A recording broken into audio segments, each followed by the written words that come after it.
we connected? Yes. Okay, good.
Ready?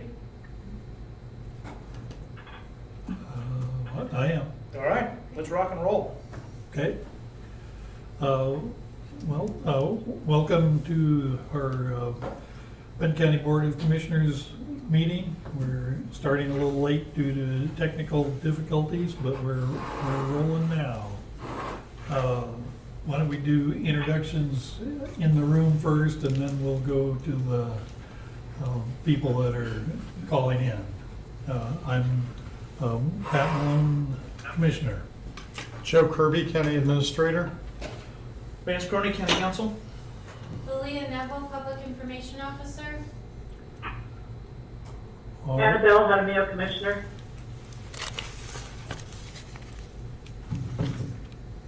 Tracy Martin, HR Director.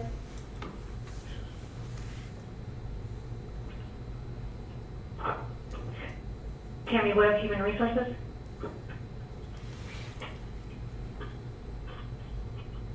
Brian Lee, Sheriff's Office. Erica Milo, Board Recorder.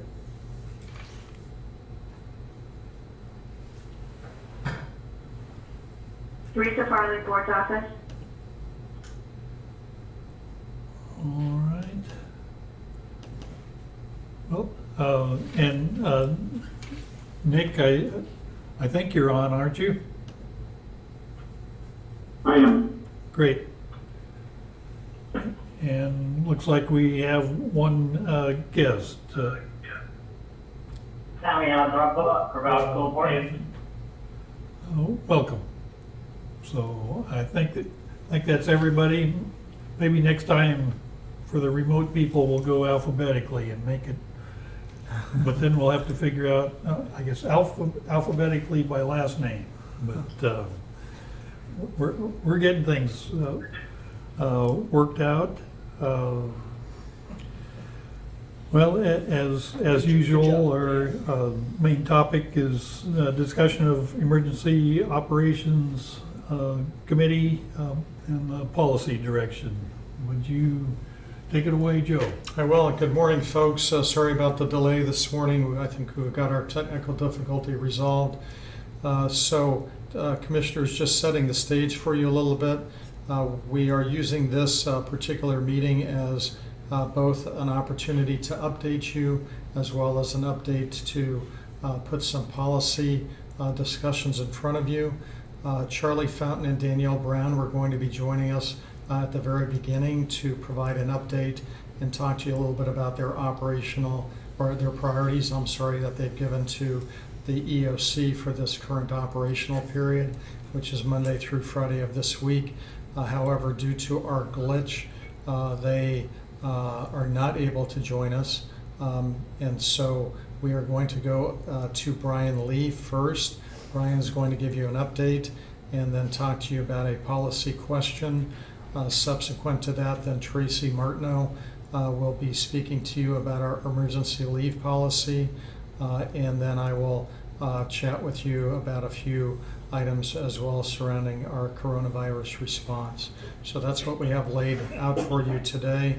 If at some point Charlie or Danielle do join us, I would like to bring the conversation back around to them before we adjourn. So with that being said, Commissioner, I think Brian Lee is up. Okay, so I'll make my part pretty brief. I'll just give you general updates, and then I'll ask my, actually only one for now, policy question. I'll call 1.5 policy questions at the very end.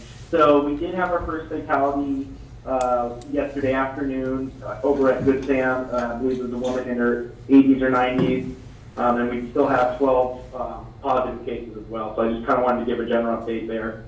We also did get a federal declaration from President Trump's administration. So that basically now, quote unquote, guarantees us reimbursement on what's called Category B funding, which is emergency protective measures, which is pretty much anything we're doing, overtime, equipment, any other purchases by the DOC that are related to COVID, we have the opportunity to be reimbursed.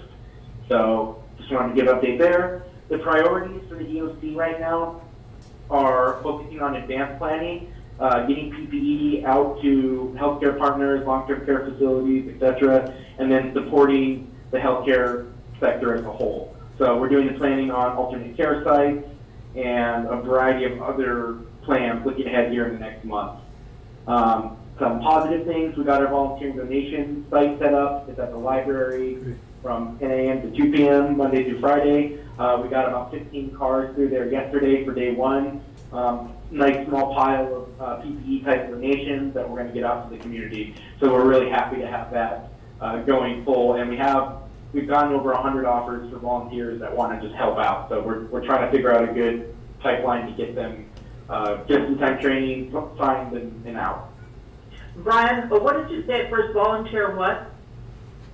Volunteer donations management, and Okay, we're great. trying to get volunteers set up so we can get almost like a pipeline so they can come in, get assigned a basic job description, sign our forms, give them a safety training, and then get them out to do some sort of task. So we're working on that, and we're really going to be happy with that.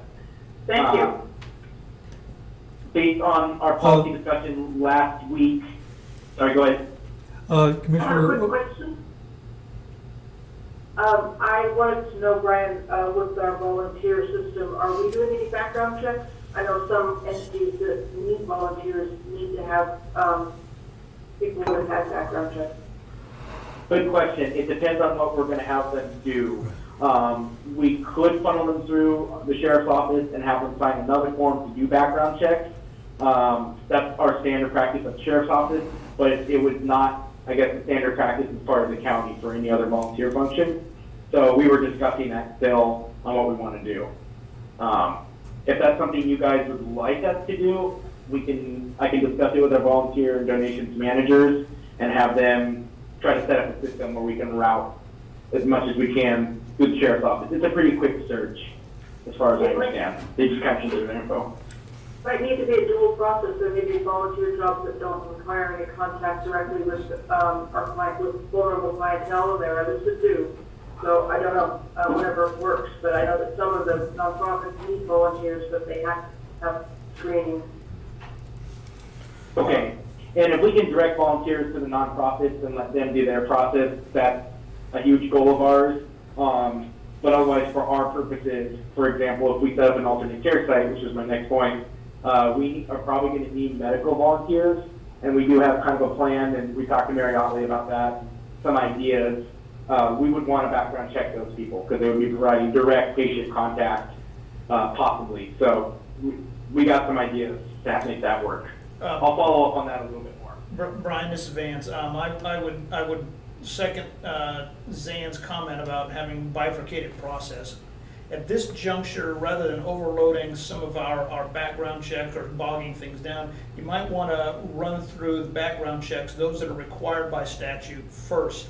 And if there is a secondary level of volunteers that are coming into contact in a way that suggests that background checks might be necessary, then bump those into the queue after the mandatory checks have been performed.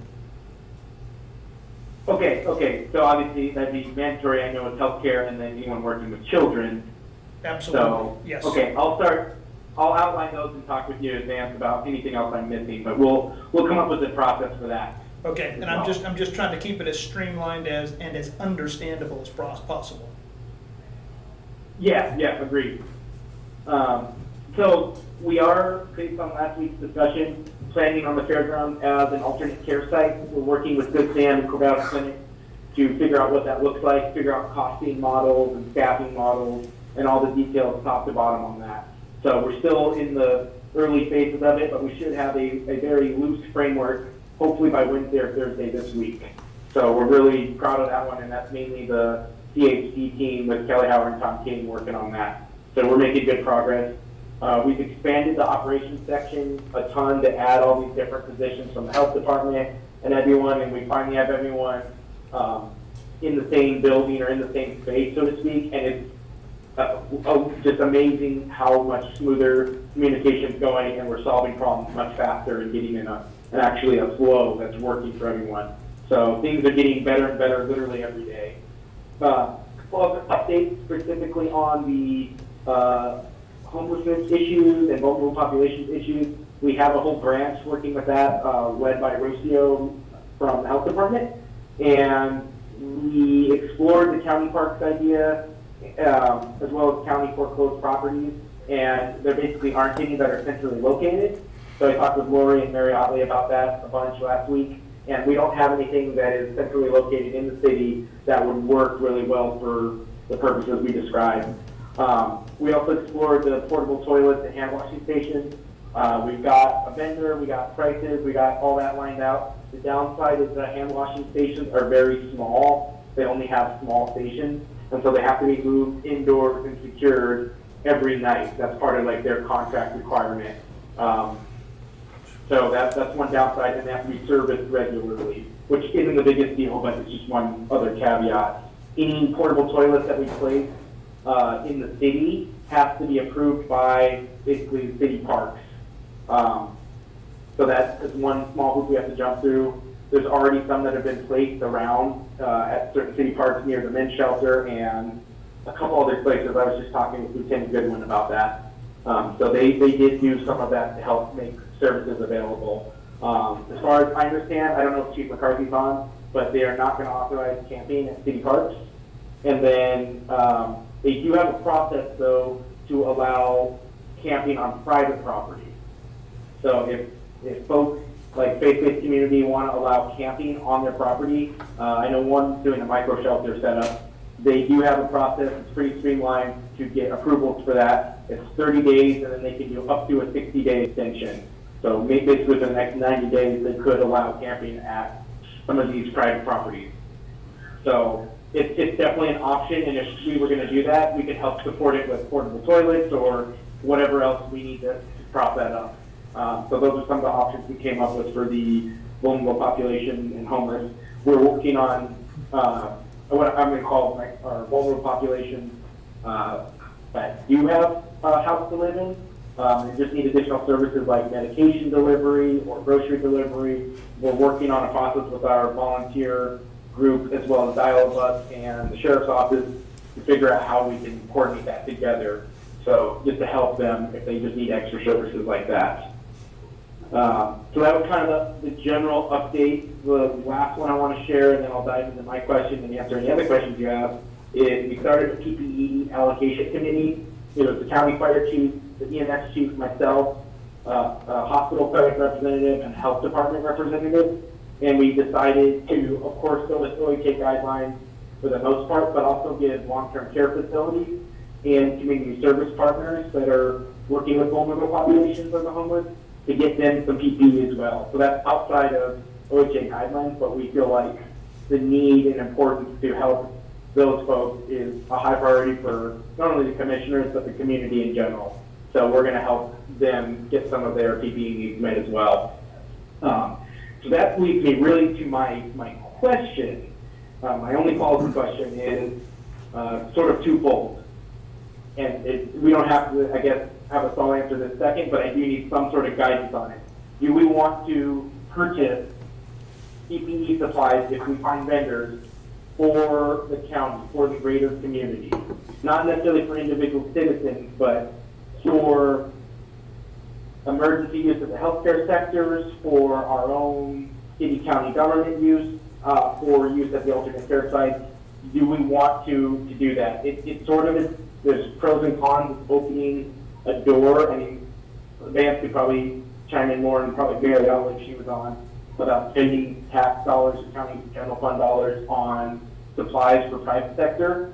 And generally, it's not allowed at all, or under specific circumstances. This is a little different. What I don't want to do is be the grocery store for Good Samaritan to come through and say, you bought 10,000 masks, we want those masks for free.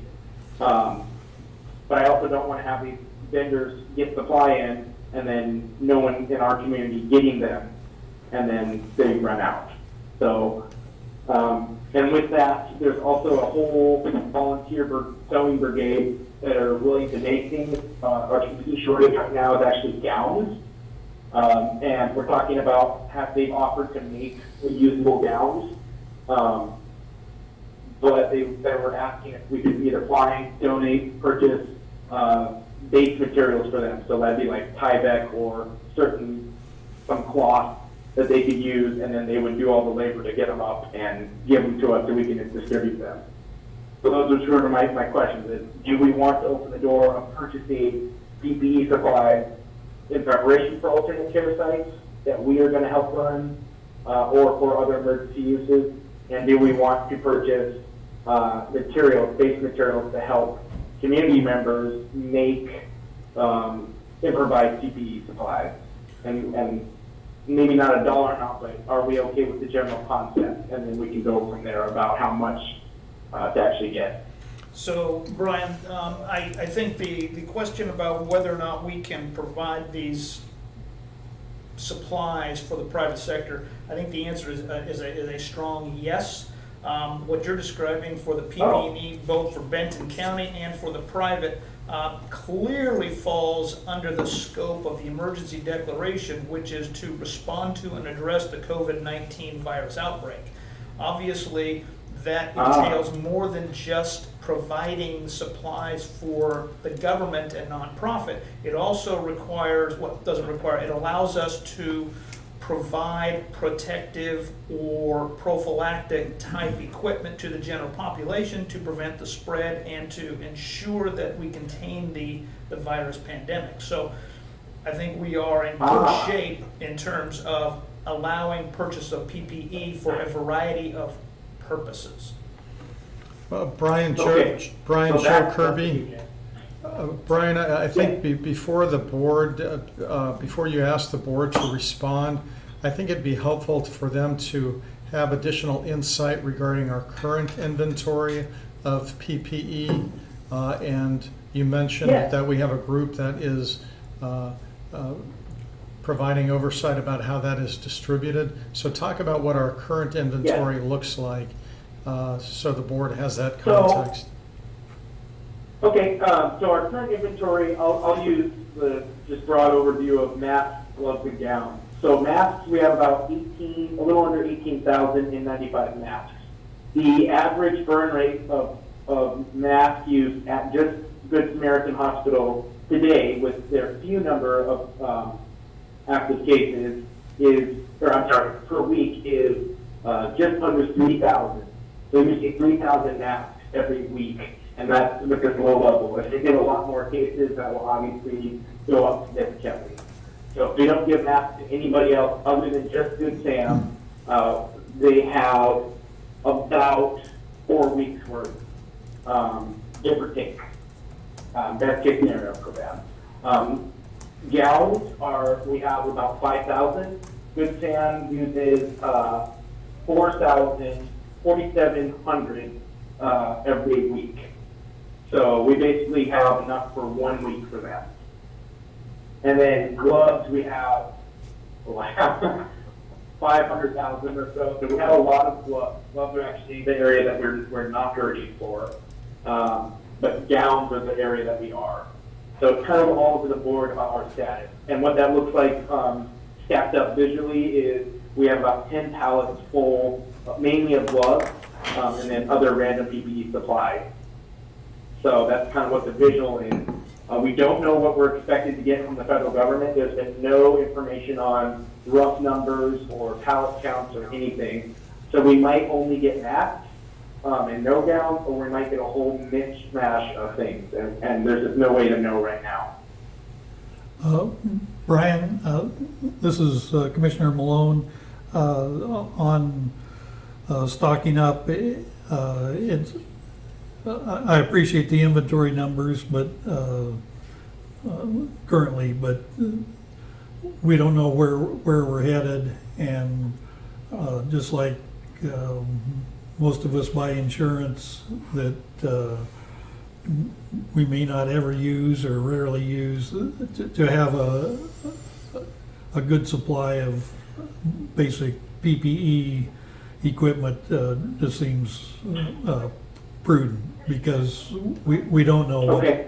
we don't know the usage demands that are coming. We can make guesses, and we don't know what we're getting from the feds or other sources. So especially when you're talking about gowns, and I think I would include masks also, that Okay.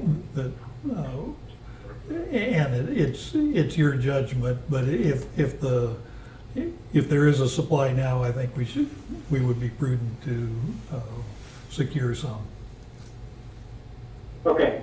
There is some of the supply actually is from China, because their stuff's ramping down and their production's going up again. Yep. So there's tons of stuff starting to come online out there, but in at weird sporadic spots, and then people are buying them out and it disappears again. So I just wanted to get a feel for that, because we've been directing people to those vendors but not buying any ourselves.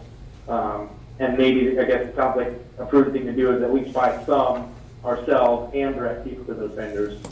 I think of the toilet paper syndrome, and a couple weeks ago, a month ago, there was plenty, and now there's none, and we're not in control of either the supply or the demand. So, Right. Zan? And I think that if we do have an excess of some of those supplies, given the community health center's needs, that we wouldn't go wanting, that's for sure. And there would be an ability to use whatever. I would also say that given the nature of this coronavirus, it's likely that we are going to see this big burst, but it's not going to go away soon, and we're going to need this PPE moving forward for a while until there's some sort of a vaccine, as I understand it. So I also am supportive of stocking up to some degree, and I know that we can buy in bulk, whereas some of the other facilities that we might be helping to subsidize in the short term can't do that. So that's another. Right. Okay, that helps a lot. Hey, Brian, Joe Kirby again. It looks like Charlie Fountain, Yes, sir. just looks like Charlie Fountain joined us. So I wanted to give Charlie the opportunity to weigh in on the PPE, because I know he's been involved with you and the committee. Charlie, any comments relative to our discussion? Thanks, Joe. I concur with the commissioners. I think at this point, there's a lot of global experts who have concerns about a potential second wave in the fall. And so a stockpile is not, it would be advisable. Just if the second wave starts, it's likely to start again in Asia, and break the supply chain all over again. So. Perfect. Thank you.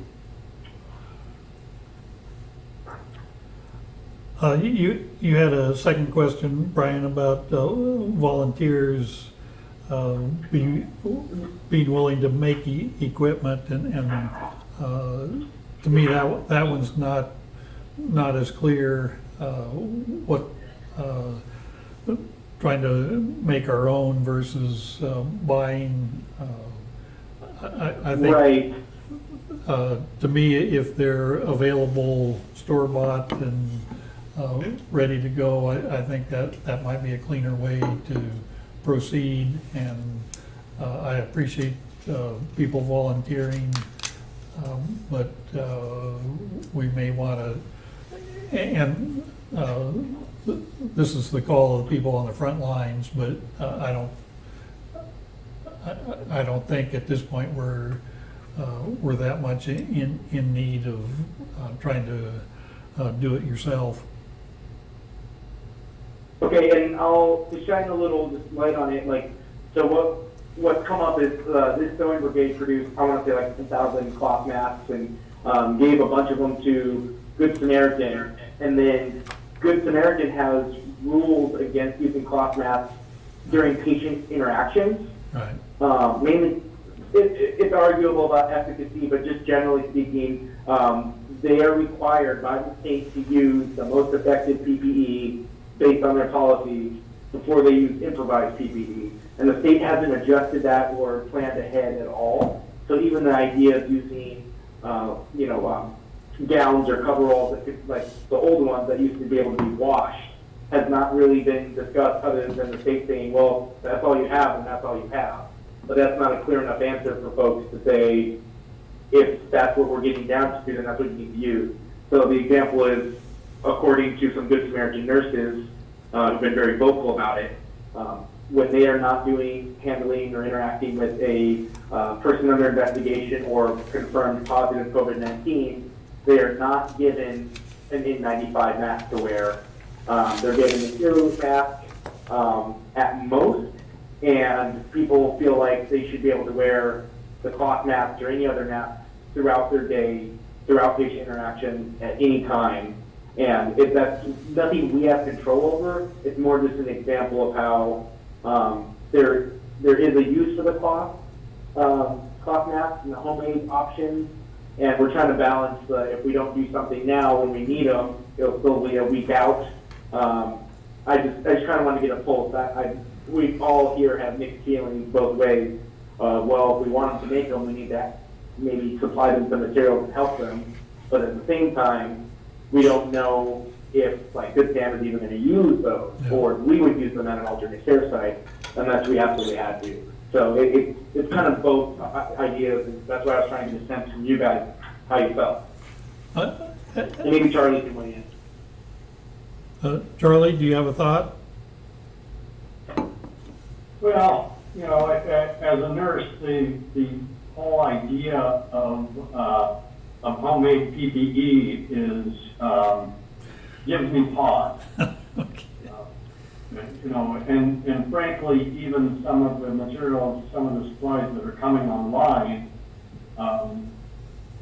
unless they are from certified manufacturers, I anticipate we may see some quality control issues if they're coming from ad hoc manufacturers.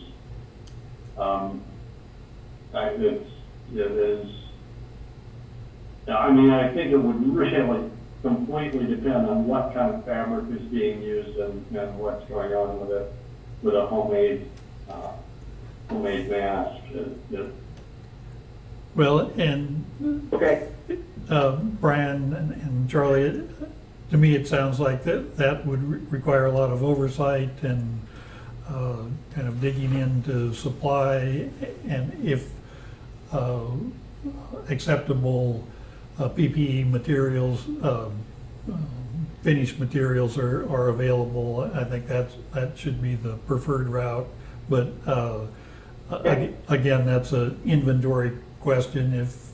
If we get desperate, then it's nice to have Plan B. But if acceptable materials are available for purchase, I think that should be the best route to go. And it's to me, it sounds like it's the cleanest as far as efficiency from our folks that are like you that are dealing with this on a daily basis.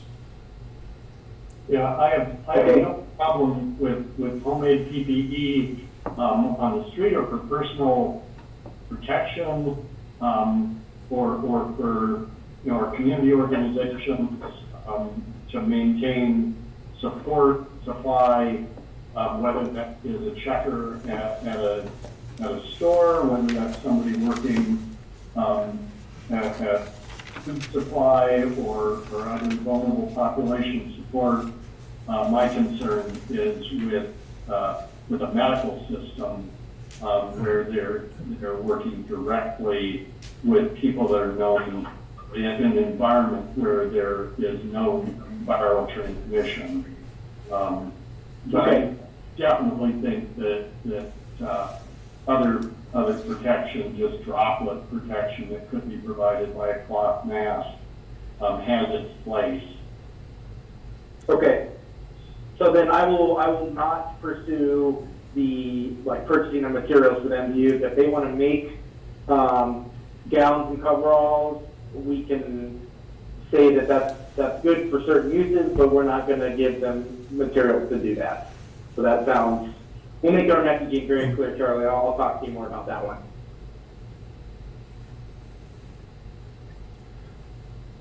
All right. Brian, do you have anything else for us? Nope, that's it for now. Just appreciate the support. I had a question, follow-up from our last meeting, and alternative beds to Good Sam. You had talked about the fairgrounds, the auditorium, and then possibly tents. Do you have any further updates on that situation? Yes, so Kelly Howard and Tom King are the leads on putting together that plan, basically, and framework, and they're going to have better ideas of bed estimates and everything else. They're working with Good Sam and Corvallis Clinic to coordinate those plans together, and they're going to create a staffing model and everything else. Right now, it's still in process, and the main planning focus is going to be using our fairground as one of the main alternate care sites.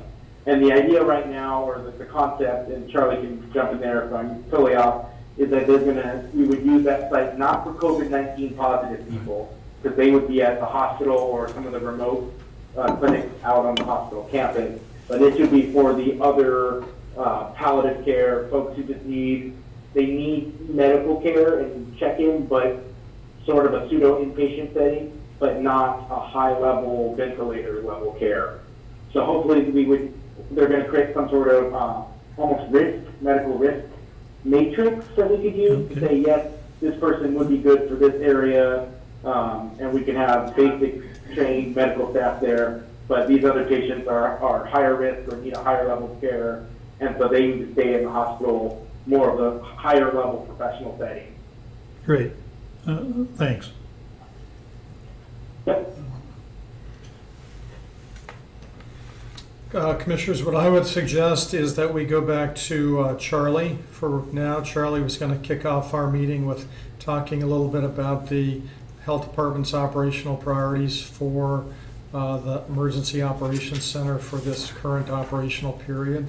So Charlie, thanks for rejoining us, and if you'd like to jump in and give that update, that'd be great. Thanks, Joe. Danielle is on as well, so feel free to join in, Danielle. Yeah. So the health department policies, priorities, for this operational period, the overall priorities have not changed from the previous operational period. So, population information and encouragement support for infection prevention of transmission is still a priority. So a lot of that is around the JIC and public messaging. I don't think we've reached any point yet. We're still sort of hearing a lot about community members believing that there's a lot of hype going on and over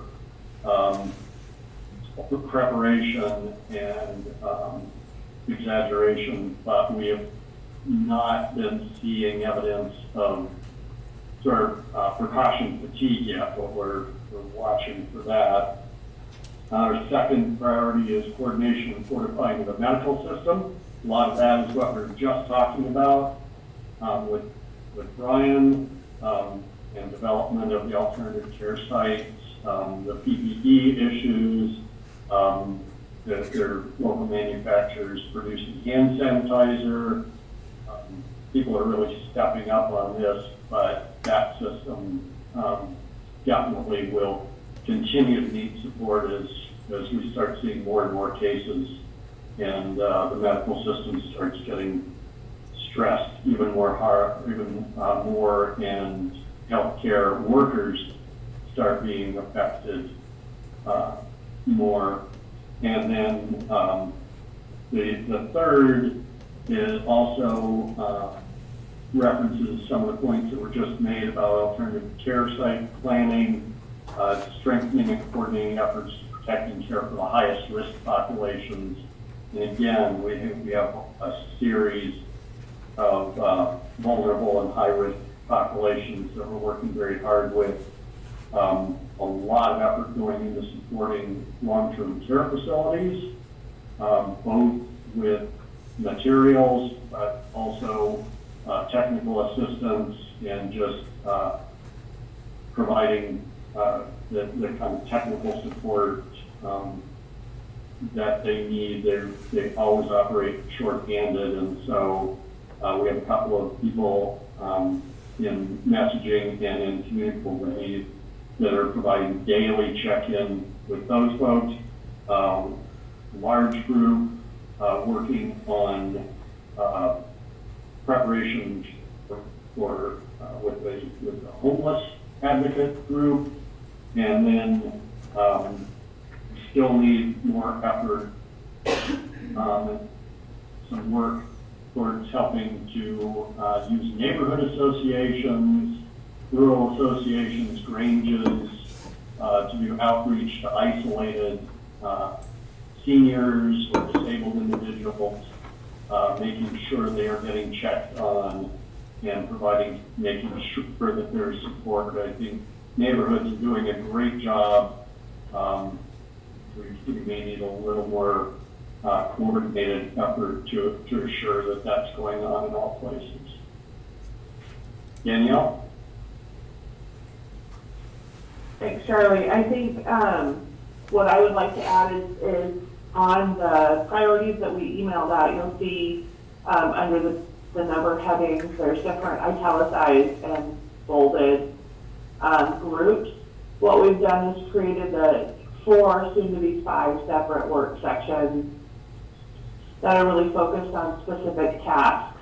And rather than having those rotate through folks that are assigned at the EOC, those have assigned staff members that will stick with them until the task is complete. Charlie and Sarah and I had some conversations last week about not wanting to transition that work and wanting to have specific people stick with that in order for it to make sure that we get it completed in the most timely and effective way. So you'll see the 4 different work groups that are italicized. There will be the 5th one is on the operational priorities for the week. They're wanting to add a mental health branch under the health department EOC section, so we can make sure that we're addressing the mental health needs of the community as well as the physical health needs. So that is still really early in the planning process, and to be really honest, I'm working from home these last 2 days, so we haven't got much work done on that yet, but I should be back in the office tomorrow and can start picking up and identifying what those tasks will look like. But those 5 separate work sections with the assigned staff will really help these tasks get completed.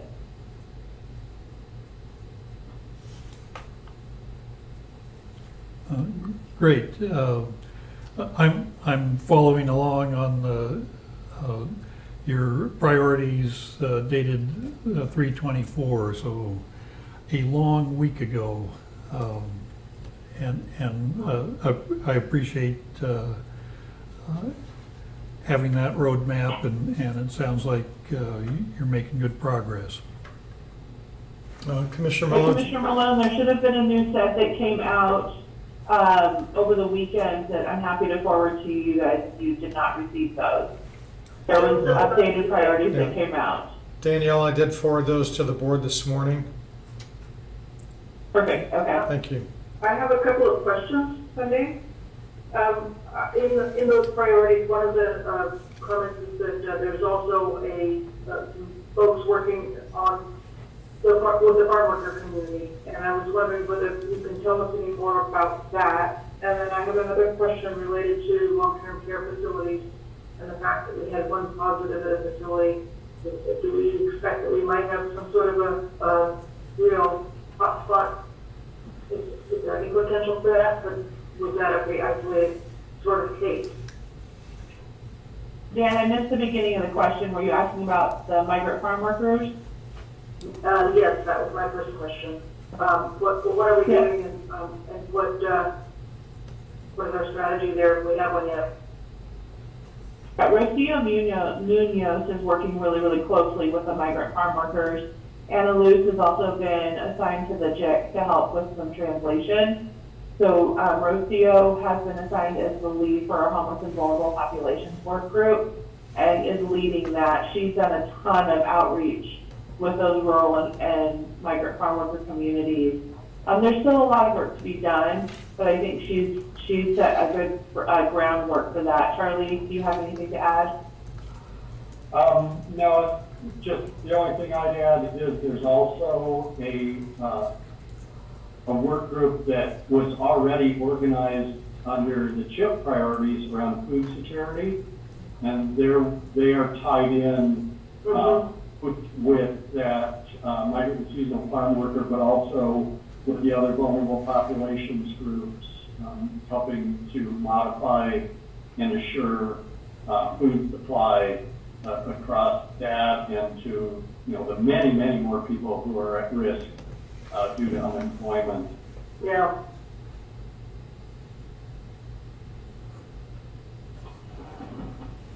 And then my other question was about epidemiology and care facilities.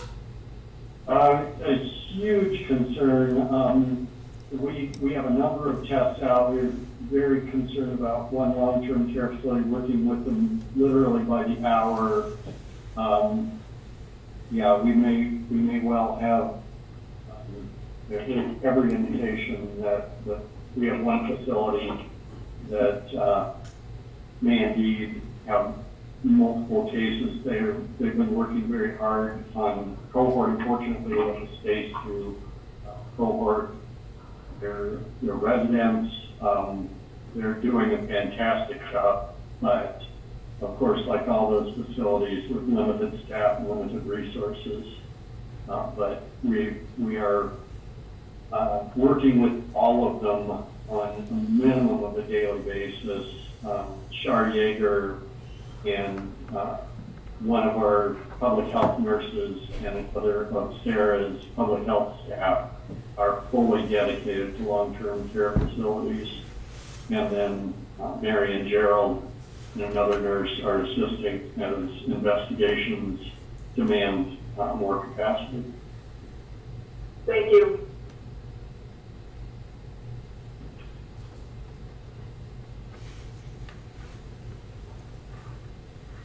Charlie, Danielle, anything else that you would like to share as part of your update and or anything regarding your priorities that you've provided to the EOC? I think the only thing I'd like to add, Joe, is just that how heroic our staff are.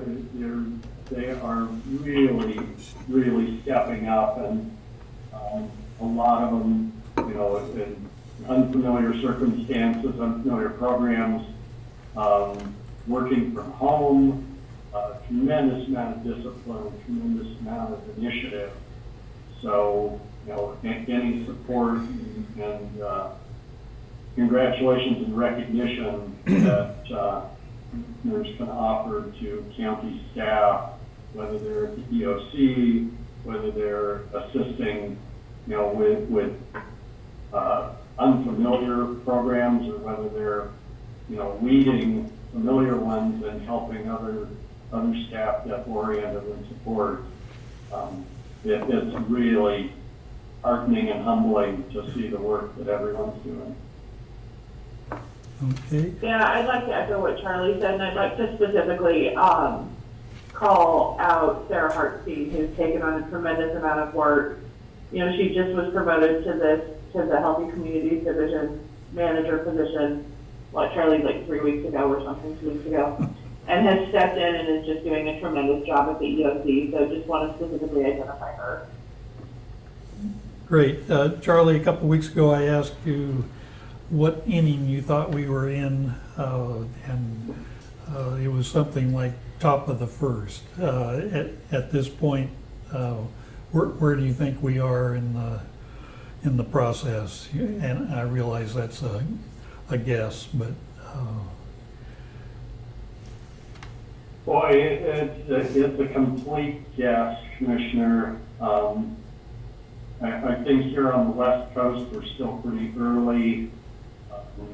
Watching what's happening in New York, and Detroit, and New Orleans is a little frightening. I don't think it's at this point so much a matter of which inning it is as whether or not we are going to be overwhelmed when we reach the later innings. part of the reason for asking that question is making sure our staff and volunteers know that it's a long game, and we need to take care of each other and make sure that the current effort is sustainable.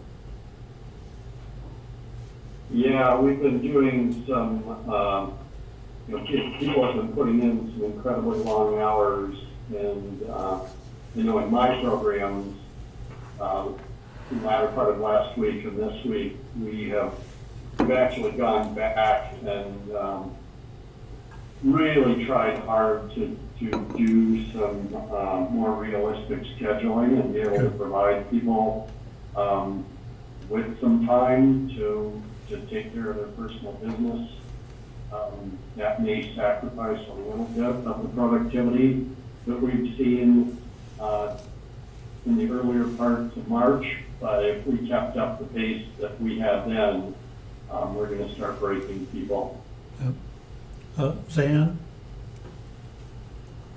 I have just one further question, and that is that, just based on what I'm hearing out and about, I think that we're going to see in this next few days or week some dueling epidemiological models from the national and state perspectives, and I just wanted to know whether we're thinking about that and planning for how to react, because given our very educated communities, this is a topic that they won't allow, and I'm a little cautious about how we want to interact with that.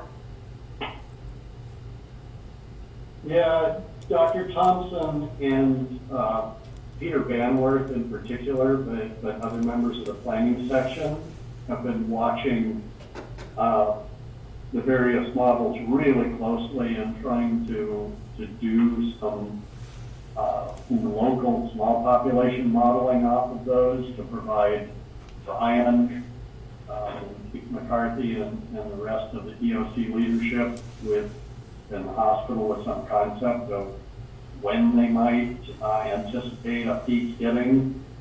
One of the things that's just come out yesterday and today that again feeds into my concern about precaution fatigue are some comments on the national level that people are making, that there's some epidemiological appearance in some places that the stay home, stay safe, social distancing, shelter-in-place precautions are slowing the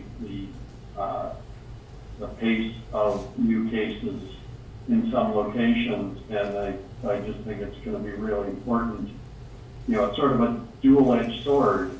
On one hand, that can be very reinforcing and saying, oh, we're all in this together. We all still need to stick together.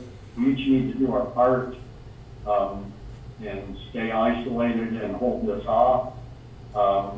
It also has the risk of a message like that going out and people saying, oh, the risk isn't as great as it was. We've held it off. We can relax a little now. And so it's nuanced messaging, and I think we'll have to keep an eye on that. Yeah, I think the other advantage, Dan, of having an educated community is they'll understand the intricacies of what Charlie was just describing, the difference between the epidemiological projections and the reality with the social distancing and people staying at home. So I think we can explain that in a way that people will understand.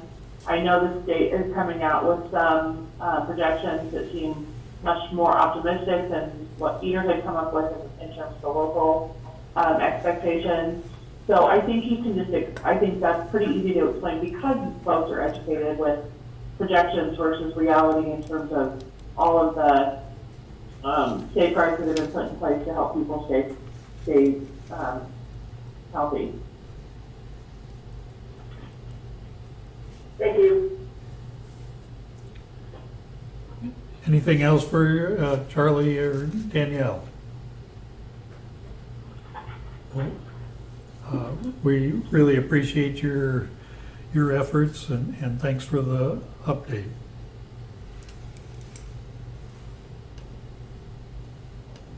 Of course, we're going to hop off. Charlie and I have another call that we're supposed to be on 26 minutes ago, so we're going to hop off onto that one. Thank you. Thank you. Thank you. Commissioners, we're now going to direct our attention to our emergency leave policy as it relates to the coronavirus. Tracy Martineau is on the phone with us today. This is a topic we discussed with you last week, and Tracy is back to have further conversation with you today regarding this policy. Tracy. Good morning, Commissioners. I have Tammy Webb, our senior HR analyst, who has been up to her eyeballs in learning about the new legislation that was recently passed and immersed herself in that, as well as operationalizing that legislation and the new policy directive that provides for emergency COVID leave for management confidential employees, as well as the ability to borrow up to 80 hours of sick leave for those who have exhausted their sick leave. This policy is an interim policy. It is aligned with the new legislation, and so it is also set to expire on December 31st of 2020. The effective date of the legislation is April 1st, tomorrow, and so we align the policy with that effective date as well. I'm going to turn this over to Tammy to explain a little bit and give an overview of the policy for you. It will just be a brief overview. Tammy? Tammy, before you get started, I just wanted to point the commissioners to their email that there is this draft policy that's out there that you will be referencing. Okay. Good morning. Morning. So you should have, as Joe said, you should have a copy of the interim policy in front of you. What it covers is 3 separate sections. The first is the requirements under the Emergency Family and Medical Leave Expansion Act. It expands the individuals covered and as well as the qualifying reasons for FMLA. The second portion is the requirements under the Emergency Paid Sick Leave Act, which covers all employees and gives a required amount of emergency sick time hours to be used for specific reasons related to COVID-19. And then the third section is the interim policy covering COVID emergency leave, which is separate from the other 2 in the that I just mentioned in the Act, because this is a county-specific interim policy that allows employees to go allows employees that are management confidential and regular status, seasonal, and limited duration to use up to 80 hours of COVID emergency leave for specific reasons, as well as an advancement of their accruals into a negative. Basically, they're able to draw upon additional sick time hours.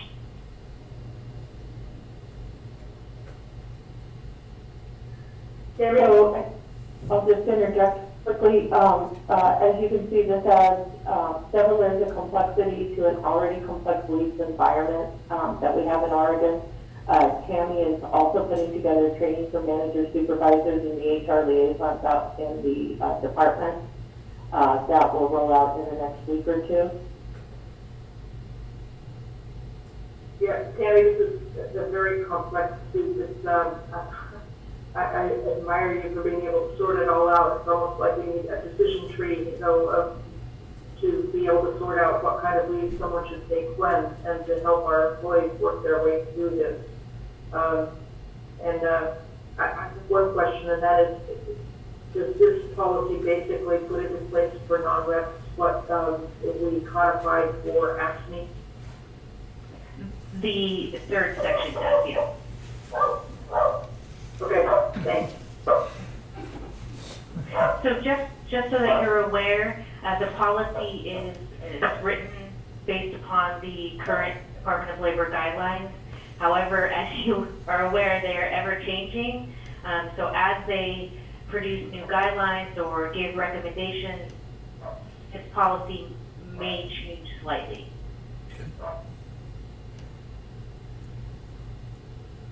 Okay. I'm assuming we need to approve it? Yes, please. And happy to answer any other questions you might have. Well, Tracy, you answered my question. I realize that you're scrambling and things are changing outside of Benton County that affect this, and so I'm sure we will be talking about this or slight adjustments as we go along. Yes, I wouldn't be surprised if we're coming back to you with some amendments. Okay, duly noted. If there aren't any other questions, I will ask for a motion. I would move that we adopt this interim policy regarding COVID-19 leave. Yeah. Do I hear a second? I will, Sorry, I would do second. okay, it's been moved and seconded. All in favor, say aye. Aye? Aye. Okay. Well, thank you, Tracy and Tammy. I realize you folks are scrambling to keep up, and I appreciate the effort. Thank you, Commissioners. We appreciate it. Mr. Chair, I have an item I'd like to speak that came up yesterday. Can we let, we've got one more piece of. Oh, okay. Go ahead. Piece of business. That's fine. That's fine. I can wait. Tracy and Tammy, the memorandum of agreement between Benton County and the ONA.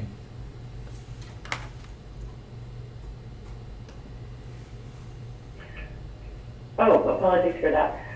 Excuse me. The MOA that we had with AFSCME is almost identical to the MOA in front of you for ONA. The primary difference is ONA has a paid time off leave bank as opposed to individual sick and vacation leave banks. So that verbiage is slightly different. Otherwise, in principle and concept, it is the same as the MOA we negotiated with ACME. Gary Aguilar is the labor relations representative for ONA, and he signed it late last night. Okay, I see that. I would move approval of the MOA between Benton County and the Oregon Nurses Association. Second. It's been moved and seconded. All in favor, say aye. Aye. Aye. Aye. Okay, Tracy, this is Joe. I assume you'd like us to have Commissioner Malone sign that and scan it and return it back to you? Yes, please. We'll do that this morning. Thank you. Thank you very much. all right. What else is on the? Commissioner Malone, there's one item that I have, and then, of course, what Commissioner Jaramillo wanted to address. If you'd like to go to her first, that's fine. Okay, Annabelle, you had a question? Yeah, there was a couple of items, and one of them had to do with Tracy's email regarding child care for emergency management folks. Have we figured out what to do with that? Was that the was that the Benton Foundation question? Actually, I there's, think it was the Benton Foundation yeah, question. there's actually two separate things here. So the first one is regarding referring people to 211 to coordinate childcare for those priority workers. That's the document that Tracy sent out to all of our employees. Tracy, do you want Right. to touch on that?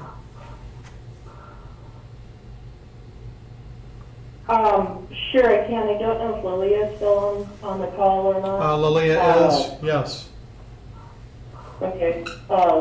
Lilia may have a little bit more background on this. I received this from Lilia. It came out of the EOC operations. Lilia, do you want to chime in?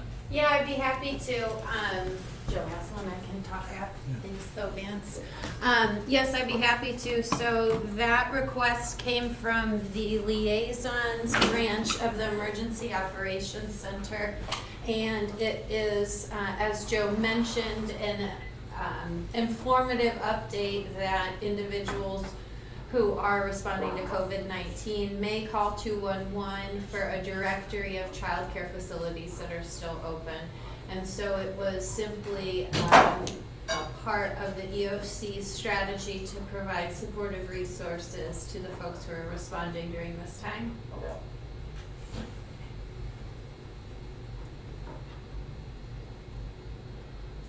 Commissioner Jaramillo, does that address your question?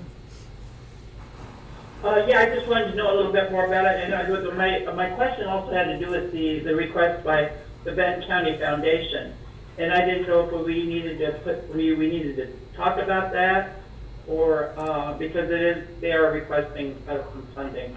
Commissioner, As I interpreted it. that's the remaining item that I was going to bring up with the board during this meeting. Were you going to do that today or later? I was going to be doing that today, just as soon as you're done with your topic. Okay, and then the other topic I had was the letter from somebody in the city regarding camping in parks. I guess I would like to have Van weigh in on this. What's our liability if people are camping out on the park and they're not distancing, and somebody comes down with the virus when they were camping out there? I'm a little concerned about that opening up without. The other thing is the staffing issue. It obviously would require staffing to police that. So you're talking about county parks and not city parks, correct? I'm talking about county parks, yes. Okay, so if we have signage out and it's prominent and we allow camping in our parks, and folks do not adhere to the social distancing guidelines, I think our liability is small. What becomes, I think, a greater risk for liability is the maintenance and the sanitation of facilities. So if we are not properly sanitizing bathroom facilities, if we're not properly sanitizing, swapping out, changing hand sanitizers, if we're not properly providing potable water, then I think our liability does increase notably. But just camping, if we have the signs out, I don't think we have a whole lot more risk than we ordinarily have for folks just actively enjoying our parks. Does that make sense? Yeah, it does. I just wanted to make sure that we knew what the parameters we would have to follow. And my concern was really focused on staffing as well, is that the staffing involves those things that you just described, Vance, cleaning the bathrooms, providing potable water, all those kinds of things. So it does add an extra burden, and that's a concern for me. And I will note as a side note that the responsibility and the liability to the county with regard to any county employees who we send out to take care of those tasks obviously does, depending on how closely our employees adhere to the guidelines, could slightly increase our risk of liability as well. Again, we would want any staff that's assigned to cleaning and changing out facilities to be trained. I don't know how much training you can actually do now, but certainly educate them on what steps are required, social distancing, how they dispose of certain items, what they need to wear when they're cleaning bathroom facilities, etc. That way, we minimize the risk of liability to Benton County through exposure to our employees. Okay, well, one thing I think that we probably ought to do, and I don't know, this would be a conversation with Lori, at least post on the whatever the bulletin boards we have out there, the first part, what you talked about then, posting about they're on their own. And I think Lori has already done that. I think that was one of the first things she did maybe 10 days ago. Joe's nodding his head. Yeah. You bet, Commissioners. I can just interject. I can just interject real quick.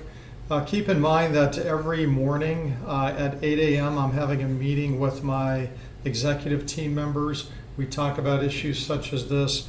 Lori has been working to address this in conjunction with our facilities manager as well. As a matter of fact, there's some guidance that will be going out within probably by Thursday, which is guidance to field workers. That not only applies to folks that work in public works, but also parks and facilities. That provides them some guidance about how to work in the field and the exposures that you may receive and how to address that. In addition, there's some cleaning recommendations, so on and so forth. But the reason I point that out is part of those conversations. Lori has been looking at signage for our parks, and we were waiting to see what was going to evolve with the use of our parks. Keep in mind, it was just last, I think, Thursday where the board made the policy decision that yes, we could use the parks if we were so inclined, meaning Incident Command was so inclined, or the Emergency Operations Center. You heard from Brian talk this morning that our Emergency Operations Center doesn't look like they're going to be relying on our parks at this point. So our signage will be different now than it would have been if we were going to be allowing for camping in the parks. So we'll be meeting again tomorrow with our executive team. I'll have more information from Lori at that point. But keep in mind that things are evolving daily, and they just evolved again as of this morning when you heard that Emergency Operations Center doesn't plan to direct people to camping in our parks. And so that will impact the signage that Lori's putting up. Also on another topic, and literally I could talk for the rest of the day, giving you one update after another. Vance is pleading with me not to do that, but I can give you an example of some of the things that we're dealing with. We had a request come in to use the fairgrounds for a Easter service where people would remain in their cars.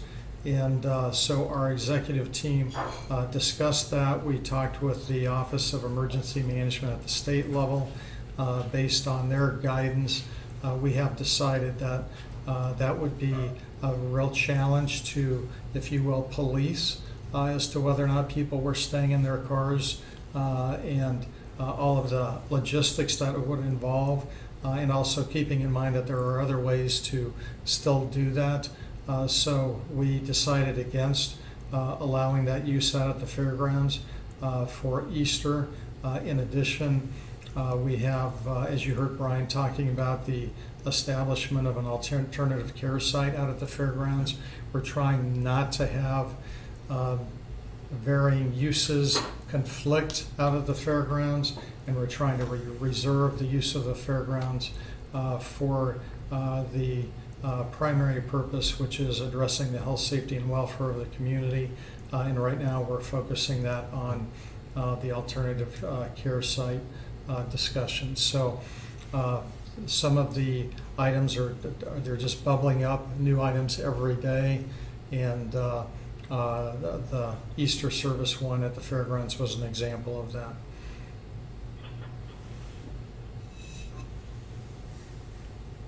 Thank you, Joe. Did you had more items to? I do. Once, if Commissioner Jaramillo did, between Tracy and myself and Lilia, did we address your question? Yes, you did. Thank you. So Commissioners, then I'll move on to my topic. Also, just for purposes of clarity, once again, we're having an executive team meeting every morning, Monday through Friday, 8 to 9. In addition to that, we're briefing the department heads 3 times a week on Monday, Wednesdays, and Fridays through a go-to meeting. Starting this week, Lily and I will be working on a video update that I will be doing for employees on a weekly basis. In addition to that, we've started as of yesterday a 1 p.m. Short briefing email to all of our staff that comes out every day, Monday through Friday at 1 p.m. In addition to that, we will begin hosting 2 monthly go-to meetings for all of our county staff to call in. I think we can have up to 500 folks as part of that go-to meeting. So we will be doing that twice a month. So as we talk about communication internal to the organization, those are some of the things that we're getting up and running.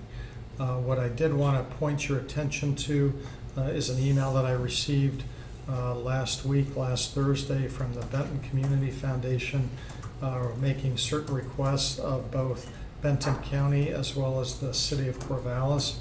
Mark Shepard and I have exchanged emails on this topic. Neither one of us have responded at this point.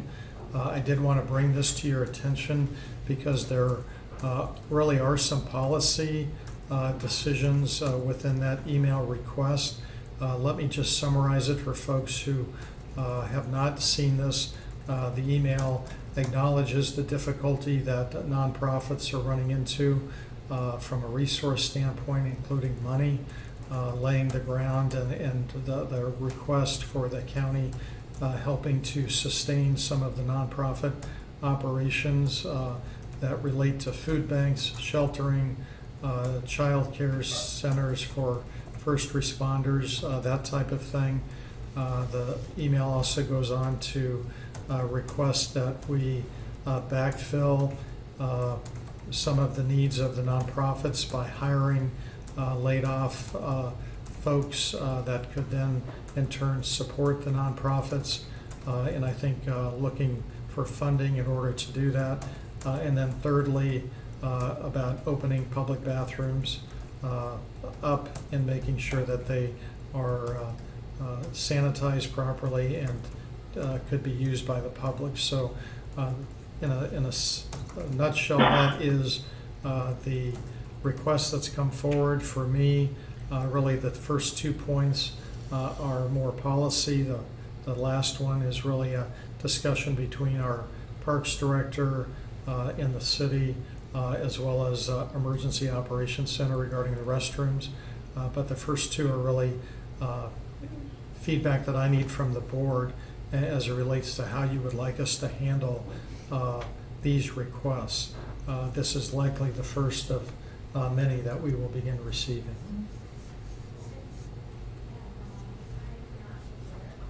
Well, I, go ahead, Zan. go ahead. Okay. Um, You. Okay, I have to start out by saying, of course, that I'm on the Benton Community Foundation board. So I'm wearing 2 hats on this. I think that we are doing some of what's recommended here already through our EOC, as you mentioned, Joe. But I do fully agree with the strategy that Chris Waka at the Community Foundation lays out of trying to employ our caterers, our hotels, our other service professionals of different types, where possible, through emergency funds to allow them to roll and keep their doors open. And then on the first point, I share Chris's concern that there are certain nonprofits that may not be able to survive this if they are not guaranteed some level of funding to do so. And yes, there are Small Business Administration forgivable loans, and there are funds from the Oregon Community Foundation and from Benton Community Foundation, and some coming through the state, but they're all small dollars, and I'm concerned that there may be some groups that may need that bridge funding that we may be able to provide if we choose to do so. And I certainly wouldn't be averse to helping out strategically and selectively if we can figure out a process, knowing that there's a lot of money to be graded here. I just want to jump in here. If that's a direction the board wants to go, I don't think it needs to operate through the EOC, or does it need to operate under your emergency powers. This would be a very similar type of examination as we engage in with, say, the Humane Society, where we give them grants, and to other nonprofits that receive grants from the county. So I think if you're inclined to examine this topic, it doesn't need to be under your emergency provisions, and probably a good template would be to look at some of the prior grant agreements that we have entered into with some of these nonprofits as a vehicle to getting funding to some of these nonprofits. I think Mary Otley might be able to help us with that, because we did just completely revise our policy and procedures with respect to funding to nonprofits over the last year and a half. Yes, maybe we would consider putting out a mid-year call for assistance. I don't know. At least that would open the floodgates. We just need to talk about it, think about it, what that might look like. My thought is we need to be cautious. Like was said, there are going to be a lot of requests, and how to prioritize the requests and protect our budget. I can see the county being a pass-through organization when and if federal funding gets to our level. But I think we have to be very cautious and definitely involve Mary Otley in the discussion, because we've got a budget, a theoretical budget, and just what's likely to happen to our normal revenue and what might be coming from the federal or state level. And like a lot of what we've talked about this morning, it's in flux, and at this point, I don't think there are any real firm answers, but I would definitely, I respect what the Benton County Foundation does, and I think with other topics, instead of the county trying to act as the source of the funding and the distributor, we need to identify our partners and figure out how to proceed. And Pat, I just want to be very clear with the three commissioners. Your ability to met out grants, I'm referring to nonprofits. Right. The concept of distributing grants to for-profits is a whole different conversation. Okay. That is not part of what I'm referring to. So just to make sure, Great. I don't unnecessarily open up a can of worms that we can't then put a lid back on. I appreciate that distinction. Annabelle, did you have a comment? No, that was my concern as well, and Vance, I think that's very, very appropriate. Again, the concern I have is, if we don't treat it very carefully, then we open the door to lots of requests and set a precedent that we might not be able to keep. I think that in terms of this particular request, what brought it to a real sharp point is the fact that a lot of our child care providers are nonprofits, and their biggest expense is payroll, and they are in a real pinch right now because all of their regular clients have pulled their children, and they have been mandated to stay open to serve emergency workers. And I don't know how widespread that bottleneck is, but that is one area that is very specific in that there's funding coming down to help, but it might not get you in time. So, and I would be interested in finding out a little bit more about that and whether that is something that we could address to keep the doors open on those child care facilities, because otherwise we're not going to have the people we need in order to fight this emergency. That's, that's the nature of my concern at this time. Okay, thank you. Well, I think the consensus is we would like to do something. We need to better define the situation that we're currently in financially, Mary Otley's perspective, and then figure out how to, if we do go forward, how to target the funds. And that was my main concern, Pat, is just, responding off the cuff and then without checking out, and not only that, but having a strategy, I think, is what was really critical here. And what we set our budgets and know what we think we're going to know for 2 years, but obviously this particular situation came on us by surprise, and I think it's a good time to look at how do we deal with these types of emergencies where we know people are going to need help, and how do we provide that support? But we've got to have a roadmap to follow. We may never have to use that roadmap, but we should have one.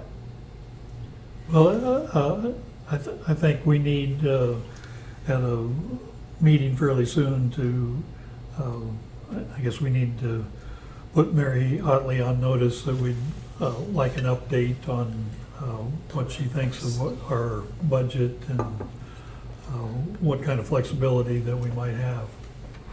Commissioners, I can address that real quick, at least on a cursory level. I have asked Mary to go to work with the department heads to try and identify our future revenues and whether or not there are any risks in us either not receiving the amount of revenues we budgeted or those revenues going away. So she's currently working with the department heads on that process. I believe she's asked department heads to get back to her by the end of this week with information so that we can then take a look at do we have a concern regarding our revenues over the course of the next year. We're kind of taking a look at it in increments by every couple of months. So this isn't a long-term 3 or 5 year view. This is really about what's the next 6 months to a year. So we'll have more information on that next week. In addition to that, we're also working with department heads. There was an email that went out this morning. We have identified all of the vacancies that we have in the organization through work. Obviously, HR has that information. Finance has taken it and applied dollar amounts to it, but we're asking department heads to identify which positions they could potentially postpone the hiring for as a precautionary measure.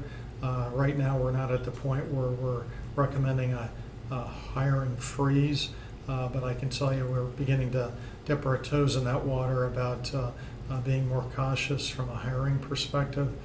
You'll be hearing more about that as well. The department heads have been given to the end of this week to provide us that feedback. It's really the position review committee who meets weekly who stepped into that aspect and is evaluating what direction we think we should go with hiring. That group meets again next Monday, so I'll have more information forthcoming once we have the feedback from the department heads and once the position review committee has been able to take a look at that information. So there's still some outstanding items out there that we're gathering information on that will inform our decision making from a operational perspective, and I think to Commissioner Malone's point, to a policy perspective. So know that those things are underway as we speak.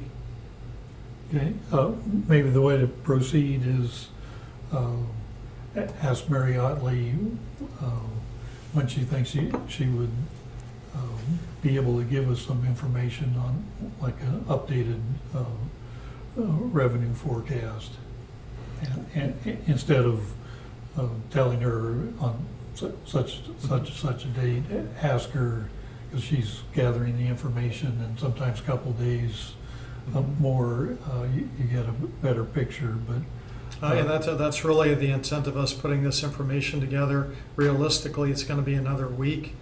Could be another week and a half is my guess before Mary will have information that I think is relevant for the board's purposes. Okay. And we will continue to expedite it, but these things do take time, and there's a whole organization of 500 employees that's operating in support of this response. So we're trying to continue to do county business and focus on the needs of responding to our community. So our ability to get through some of these things expeditiously is taking, or will take, a little bit longer. What I have, the direction that I've given to the executive team and department heads is that the support of our emergency operations center is the #1 top priority.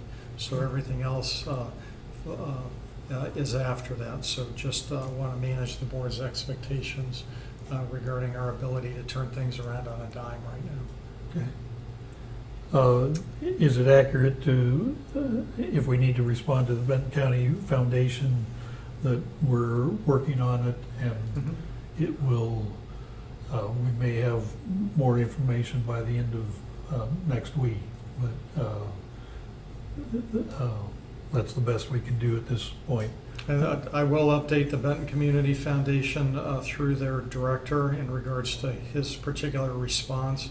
I'll inform him that I've briefed the board, shared the requests with the board, and I've gotten some initial direction from the board to see what the county could do to brush off our existing funding policy that we have for external agencies and to consider revising that.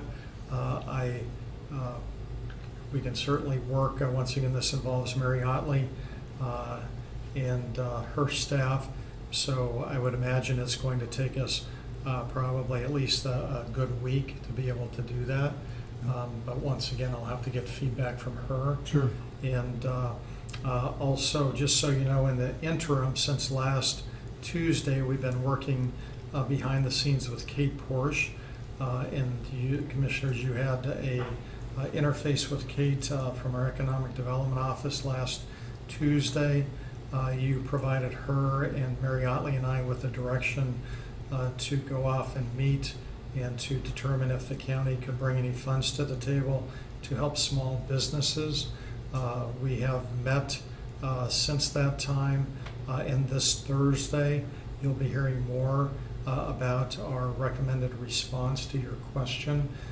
So I want to point that out because when we're talking about funding, we do have a source of money, which are the video lottery funds that could be used to address the request regarding helping small businesses, as well as funds that are reserve funds in our Economic Development Fund. So you're going to be hearing us talk to you on Thursday about availing money to small businesses locally and the dollar amounts associated with that. So keep in mind there's a myriad of requests that you have received and will continue to receive. And I do think a process, a policy that defines how we'll handle those external requests would be very beneficial, and how the money would be allocated. Then it's going to be up to the board to decide how much money are you planning to allocate in response to these requests. We do have a contingency fund that the county always budgets, so you do have contingency funds.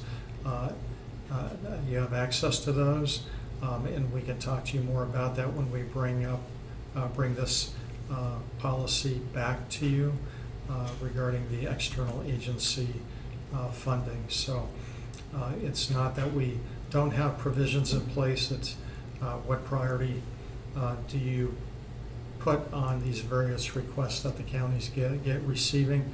In addition, I would really echo what Vance said at the beginning of this topic, which is this is not a request that the Emergency Operations Center would deal with. Now, we will work in conjunction with them in terms of what resources from local nonprofits that they may or may not be using. But to me, this is really an outside policy external to the EOC in terms of how the board wants to respond outside of the EOC process. Well, to me, it's a two-part process, dealing with our regular budget and hearing from Mary Otley and seeing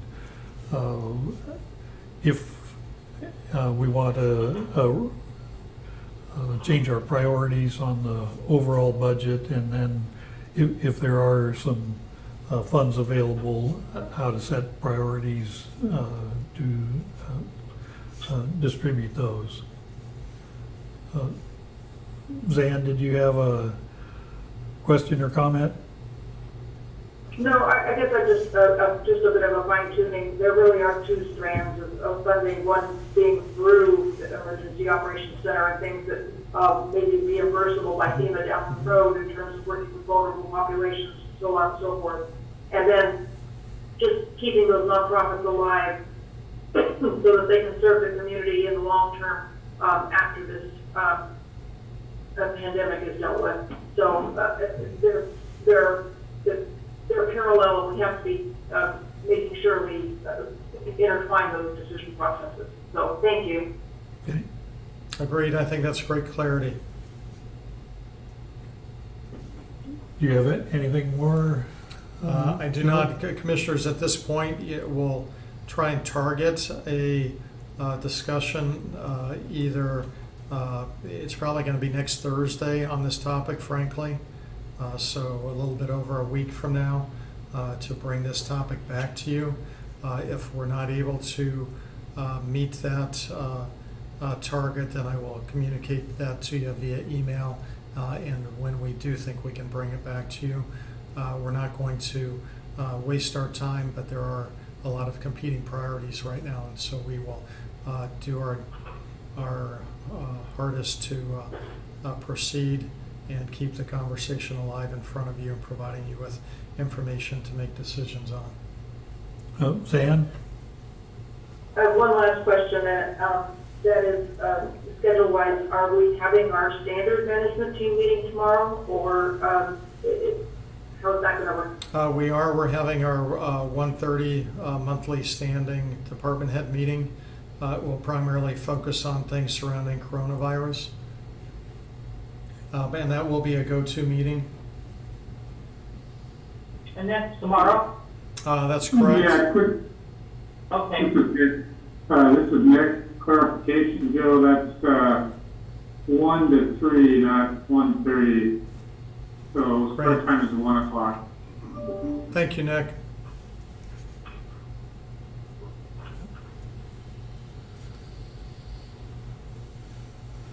Okay, any other questions or comments for this meeting? Hearing none, we are adjourned. Thank you. Thank you all.